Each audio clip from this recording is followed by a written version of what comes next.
Hello, everyone. Today we're talking about the learning trajectory for counting. So basically, we're looking at how learners learn to count. So one of the things that we look at is that how learners learn to count is different from how they normally count. And you might think that learners know how to count if you're not paying attention. So if you look at this picture, one can ask how many and how did you work it out? So chances are someone will say here the answer is 10 because they count the number of pot plants. But another one can also say, no, the answer here is 5 because they count the number of things that are not available or the one that the placeholders. And others can count the number of leaves. So depending on what one counts. So there are many things or units to count. Some children may count the number of plants or taps. Some children may count the number of plants and the number of leaves. So there is no right answer. So what you count depends on what you have decided that it is the unit. Okay. So when we teach how to count, we need to emphasize what are we talking about in terms of the number of things. So same way, if you look at this, what can be used in the following diagram as the unit of counting? So the unit of counting here can be anything, either the number of eyes, the total number of eyelashes, the total number of fingers, number of heads, number of boys, number of girls, and so on. So in every collection, there was a unit which we count to see how many of the things. And in that collection or set of a group. So in any collection, you should define what the unit is. So if I say to the kids, how many here, chances are one can say fingers, but I might be saying how many kids are there, right? So the unit of counting needs to be defined, okay? So counting principles is what assists us in terms of understanding the unit of counting that we are looking for. So when learning to count, counting principles are fundamental concept that helps young learners understand how numbers work and how to count accurately. So, for example, we have different types of counting. You have the verbal counting and the object counting. So most children from the age of 4 can verbal count. If you've noticed in foundation phase or in the kindergarten or grade R, we teach learners to sing 1, 2, 3, 4, 5, 6, 7, 8, 9, 10. And you find that a learner can sing 1, 2, 3, 4, 5, 7, 9, 10. And then you ask them how many, they raise their fingers like that, which you cannot even tell whether they knew how to count or not. And sometimes it's easier to get frustrated that they can sing the numbers, but they can't tell how many things there are. And that is because they haven't learned how to count. So there's a difference between object counting and verbal counting. And verbal counting, as you can see, in definition, the other one we're counting the object, the other one we're just singing the numbers. And the purpose of the two, the other one is that you count things one by one, and the other one, it develops just the number sequence because it helps learners understand that the sequence doesn't change, it stays the same. So the example we can use here of the object counting, you touch things as you're counting them, and children would say 1, 2, 3, 4 without looking at the things, right? So those one are just doing verbal counting, not the object counting. So it is used in activities like counting blocks, beads, or fingers, whereas the other one, we just use the songs so that they can be able to do the numbers. So the cognitive skills is that with verbal counting, they can now learn how to recall the numbers and they know which exist. If you're saying 4, they know it from the song 1, 2, 3, 4, 5. Okay? And the skill is that they must understand each number. Okay. So there's a study that was done by Helman Halstel, who proposed that there are 5 principles that are needed for children to be considered proficient in counting. And these 5 principles are one-to-one principle, stable order principle, the cardinal principle, abstraction principle, and the order of relevance principle. Okay, so the stable order principle is the first one. So again, understand this one thing, this numbers means nothing. By no means, I'm not saying this is the first one, and then the second one is going to be, these are just the principles, okay? And they are in no chronological order. So Stable order principle is the one that most basic for the numbers, is the one whereby learners are singing the numbers. They just need to know that the concept of counting doesn't change, it always stays the same. It's always 1, 2, 3, 4, 5, 6, 7, 8, 9, 10, and so on. It doesn't change, it always stays the same. And that's your stable order principle, that the order of counting doesn't change, it always stays the same. Okay. And that's the first one, right? And the second one is the one-to-one principle, that when learners are counting, they must touch things. So, for example, here, if you're counting the number of seats, it's either you count and you move it aside and say 1, 2, 3, 4, 5 while you are moving them aside.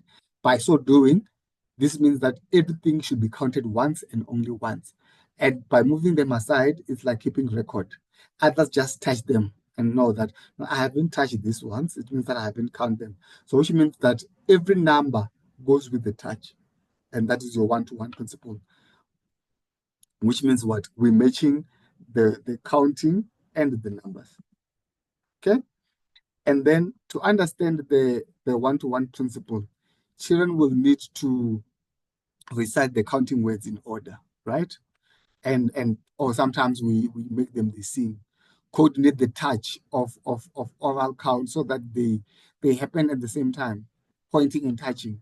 1, 2, 3. And you're saying one must go with the touch, right? If you are moving aside, one must go with the move aside. 1, 2, 3, and so on. Okay. Then you keep track of items that you have been counted, and most of that have not been counted. So children find it easier to move items as they count, and this helps them be able to count easily. Then you have the cardinal principle. It is the principle that is used when learners count a number of objects. So with this principle, it tells you how many there are. Okay, for example, if there are 5 apples, right, on the table, so one will say 1, 2, 3, 4, 5, which means when they get to 5, you pitch the tone by taking the tone a little bit higher. And taking a tone a little bit higher, learners tells them that no, this is finished. So 5 is the last one, which means 5 tells you that the number of things are 5. So basically, if someone is able to master the counting principle of cardinality, they should be able to tell how many things they are when you ask them how many. So children often learn counting as a process without understanding that the purpose is to find the total number of things. So this is where we move from just singing, but understanding that the ultimate aim is to know how many things there are. So cardinal principle usually developed after the one-to-one principle and stable order, because then you need to know the sequence and you need to know that you're counting one by one. So when you've touched everything that is there by moving it aside or things like those, then you can tell how many there are and everything should have been touched once. Okay? Then you have the abstraction principle. This one shows you that things that can be counted are different. You can count things that you can touch and things that you cannot touch. You can count big things and small things all together. Okay? So which means the size doesn't matter, right? And the size doesn't matter, and also it doesn't matter whether things that we can see or not. We can count, for example, things that we are listening to, like the number of claps, right? All those that comes as the counting principles. So children can match the discrete event one-to-one. Children can jump each time they hear a clap. Okay?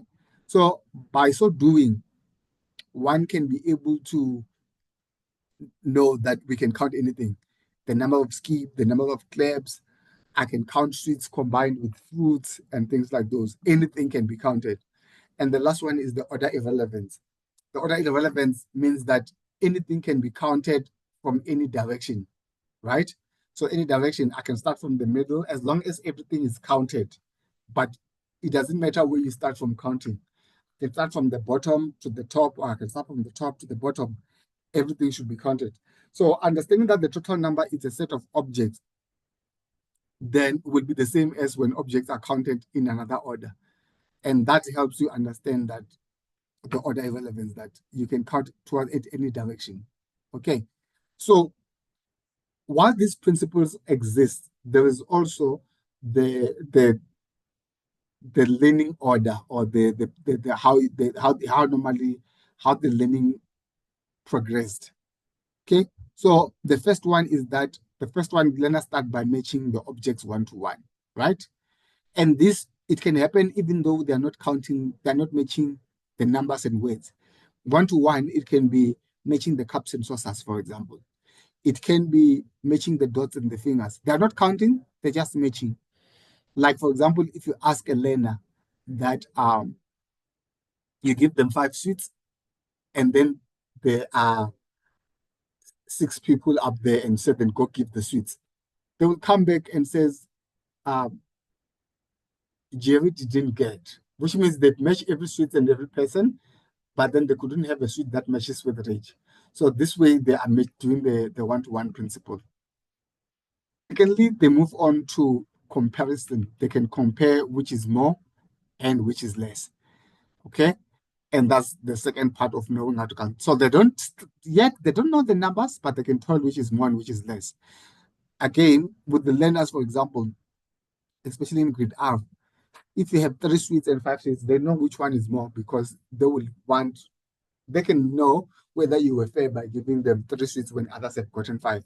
Okay, even though they don't know that how many there are, but they can tell that which is more and which is less. And that's also part of learning. So one game we can learn to teach them this particular skill is when we say a 1, 2, 3 veza, right? And say who has more and who has less.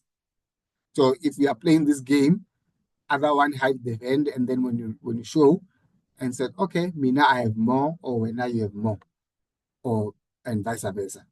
Okay. Then number 3 is learning the number names and sequencing. This is where now we start bringing in the numbers. And with the numbers, now we look at the singing, the rhythm. 1, 2, 3, 4, 5, 6. Others they make them jump and as they go on. Then after that, they learn the order irrelevance. That if you are counting things now, you can count from any direction. However, you can't do this 3, 2, 1. I did this deliberately. This 3, 2, 1 or 3, 1, 2, 2. Because why? According to stable order principle, numbers doesn't change. But what I'm saying is the order where you start counting in terms of counting the number of things, that doesn't change. That can be any, as long as we can talk about the number of things. Then we have the abstraction, where we talk about 4 can refer to different things, right? This is once you know this, then you are in the abstraction part now, that there's 4 legs, the 4 cars, counting the number of steps, 4 can come in different things, okay? Which is matching with that abstraction that I talk about as one of the principles. Then we have the cardinality. Cardinality is matching one counting word to each object in a collection to count how many. So when a learner is able to know how many things there are, then we can definitely say now they know how to count. Okay. Any question? If you have any question, just send me an email or we can communicate during the check-in session. Thank you so much.